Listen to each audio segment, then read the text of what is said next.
जैसे अलग मेथड देखिए, इसमें एक उत्तल लेंस है, एक कॉन्वेक्स लेंस है, और इस पे ये पैरेलल रेज आके गिर रही है, ठीक है।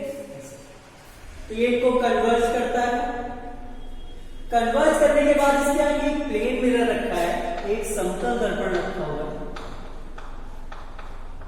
तो जैसे ही किरणें समतल दर्पण पे गिरती है वो उसको परावर्तित कर देता है, और परावर्तित करने के बाद वो किरणें उसके प्रकाशित केंद्र पे जाती है, ठीक है। तो आपको बताना है ये वाले जो लेंस है इसकी क्षमता क्या है। तो पावर ऑफ लेंस का फॉर्मूला होता है 1/f, लेकिन f को मीटर में रखना होता है, ठीक है। तो सबसे पहले हमें f निकालना पड़ेगा। तो हमने समतल दर्पण की प्रॉपर्टी पढ़ी है, प्लेन मिरर की प्रॉपर्टी पढ़ी है कि उससे जितना दूर ऑब्जेक्ट होता है वो उतना ही दूर इमेज बनाता है। तो अगर आपसे पूछे ये जो मिरर है इसका ऑब्जेक्ट कौन है, तो आपको बताया जो किरणें उस पर गिर रही है, ये वाली किरण और ये वाली किरण उस पर गिर रही है, वो कहां जाके मिलेंगी, यहाँ। यानी ये जो है वो इसका ऑब्जेक्ट। तो अगर इसका ऑब्जेक्ट 10 सेंटीमीटर पे था तो इसने इमेज भी 10 पे ही बनाई होगी, यानी जब इससे किरणें टकरा के वापस निकलेंगी तो वो भी 10 हो जाएगी, यानी ये डिस्टेंस भी कितनी हो जाएगी 10। और ये कहां से आएगी, ये समतल दर्पण की प्रॉपर्टी होती है, प्लेन मिरर की प्रॉपर्टी होती है, ठीक है। अब अगर हम थोड़ी देर के लिए इस फिगर को रफ कर ले, देखिएगा ऐसे हमने ये वाली रेस को रफ कर लिया, ठीक है, मिरर भी हटा दिया। अब अगर हम आपसे पूछें कि ये वाली डिस्टेंस क्या हो, तो देखिए जब समांतर किरणें आती हैं, पैरेलल रेज आती है प्रिंसिपल एक्सिस के, तो वो कॉन्वेक्स लेंस से जब बाहर निकलती है कर्टन के पश्चात तो वो फोकस कर लेती है, याद होगा, यानी ये फोकस दूरी हो जाएगी, यानी फोकस दूरी क्या होगी 10 + 10 = 20 सेंटीमीटर। फोकस दूरी होगी 20 सेंटीमीटर, तो बाहर हम लोग निकाल सकते हैं 1/f, f यानी 20 सेंटीमीटर अपॉन 100 कर देंगे तो ये मीटर। ये आंसर आपका डायरेक्ट आंसर है। 100 ऊपर पहुंच जाएगा, 100/20 25 ऐसा। तो मेन यही था कि पहले हम फोकस दूरी कैसे निकालें। फोकस दूरी होगी 10 + 10 यानी 20 सेंटीमीटर। अब उसको मीटर बदलना है तो 100 का डिवाइड कर देंगे, 100 ऊपर चला जाएगा, सॉल्व कर लेंगे, आपका आंसर आ जाएगा। ओके, चलिए नेक्स्ट देखते हैं सेकंड नंबर में। इसमें क्या है, देखिए हमको एक कॉन्वेक्स लेंस दिया है, ठीक है। अब इसके दोनों जो सरफेस है, दोनों जो पृष्ठ है उनकी वक्रता त्रिज्याएं बराबर है, रेडियस ऑफ कर्वेचर बराबर है, आप मान लिया, और इसकी फोकल लेंथ f है। हमने इसको ऐसे कट कर दिया बीच से, यानी ये बन गया प्लेनो कॉन्वेक्स लेंस, ठीक है। अब इसकी हमको क्या निकालनी है, फोकस दूरी निकालनी है, फोकल लेंथ निकालनी है, ठीक है।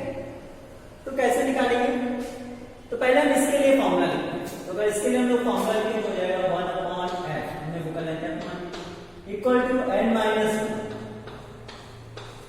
1/r1। तो आपको याद होगा इसकी कंप्लीट होती इधर तो प्लस की रखेंगे, -1/r2 इसकी इधर कंप्लीट होती तो -r रखेंगे, माइनस क्या हो जाता है, ठीक है।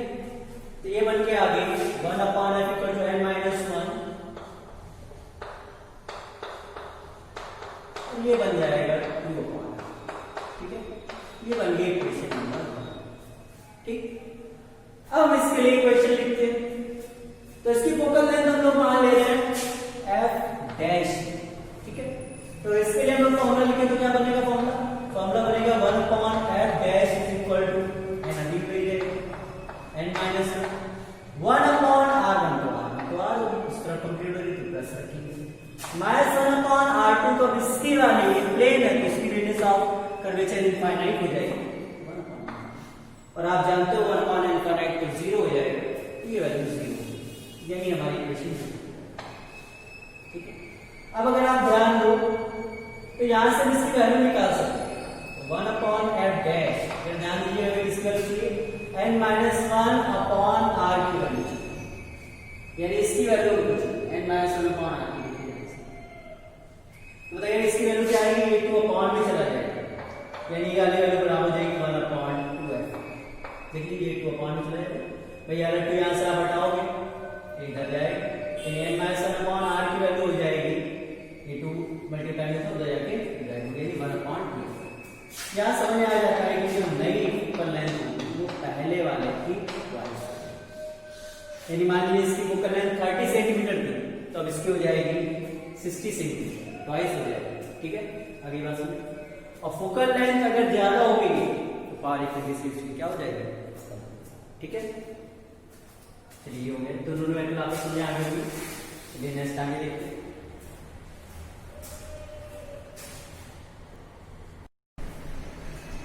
चलिए हम लोग नेक्स्ट न्यूमेरिकल देखते हैं। ये न्यूमेरिकल में दो लेंस है, तो सबसे पहली बात अगर ये न्यूमेरिकल है तो इसमें वाला फॉर्मूला यूज कर सकते हैं क्या, 1/f = 1/f1 + 1/f। वो हम यहाँ यूज नहीं कर सकते। उसका रीजन ये है कि वो वाला फॉर्मूला तब लगता था जब दोनों लेंस कांटेक्ट में रखे, यहाँ पे तो गैपिंग में रखे, यानी वाला फॉर्मूला यहाँ पे यूज नहीं होगा। तो फिर ऐसे क्वेश्चंस को करने का तरीका ये होता है कि जो पहला लेंस है वो जो इमेज बनाएगा, वो जो प्रतिबिंब बनाएगा, वो दूसरे वाले के लिए ऑब्जेक्ट का काम करेगा। ठीक है, जैसे मान लीजिए इसका प्रतिबिंब यहाँ बन रहा है, तो यहाँ जो प्रतिबिंब बन रहा है वो इसके लिए ऑब्जेक्ट का काम करेगा। ठीक है, अब इसका प्रतिबिंब जो है वो यहाँ पे बन सकता है, यहाँ पे बन सकता है और यहाँ पे भी बन सकता है। तो पहले हम यही देखेंगे कि इस वाले लेंस ने ये जो ऑब्जेक्ट रखा है इसका प्रतिबिंब, इसकी इमेज कहाँ है। तो क्वेश्चन ये है कि ये उत्तल लेंस है, कॉन्वेक्स लेंस है, फोकल लेंथ 10 सेंटीमीटर, ये कॉन्केव लेंस है, फोकल लेंथ इसकी भी 10 है लेकिन इसकी नेगेटिव रखी जाएगी। इन दोनों के बीच की जो गैपिंग है वो 10 है, और उत्तल लेंस से 20 सेंटीमीटर पे एक ऑब्जेक्ट को रख दिया गया। आपको बताना है फाइनल इमेज कहाँ पे बनी है। ठीक है, तो कैसे करेंगे, तो पहले हम लोग लेते हैं कॉन्वेक्स लेंस, यानी फॉर L1। तो ध्यान दीजिए, L1 के लिए हम लोगों ने फॉर्मूला लगाया 1/f = 1/v -1। ठीक है, ये लेंस वाला फॉर्मूला है। 1/f = 1/v -1/v वैल्यू रखते हैं। तो 1/f, f की वैल्यू देखिए कितनी है, 10 सेंटीमीटर रखनी है, इक्वल टू 1/v। v क्या होगा, जहां पे ये इमेज बना रही है उसकी डिस्टेंस वो हमें निकालनी, -1/u। इसके लिए आप देख लीजिए जो 20 सेंटीमीटर में तो -20 रखेंगे। अब माइनस प्लस हो जाएगा, तो अगर हम पूछे 1/v की वैल्यू कितनी आएगी, तो 1/10 उधर खाई, ये प्लस का 1/20 को उधर जाएंगे तो माइनस का 1/20। 1/v = आ जाएगा 20 एलसीएम लेंगे, 10 × 2 = 20। 1/v = आएगा 1/20, क्रॉस मल्टीप्लाई करेंगे तो आ जाएगा v = 20 सेंटीमीटर। यानी ये जो इमेज बनाएगा वो इसके ऑप्टिकल सेंटर से 20 सेंटीमीटर है। तो जाहिर सी बात है 10 ये तो 10 बाद में बनेगी, यानी इसकी जो इमेज बन रही होगी ऐसे रेज जाके गिरेगी, और अगर ये ना हो तो ये ऐसे जाकर के मिलती, और यहां से यहां तक की डिस्टेंस होती है 20, यहां से यहां तक की डिस्टेंस होती है 20। तो अगर हम पूछे यहां से यहां तक की डिस्टेंस कितनी तो हो जाएगी 10। ठीक है, अब आगे देखते हैं कैसे लगाएंगे।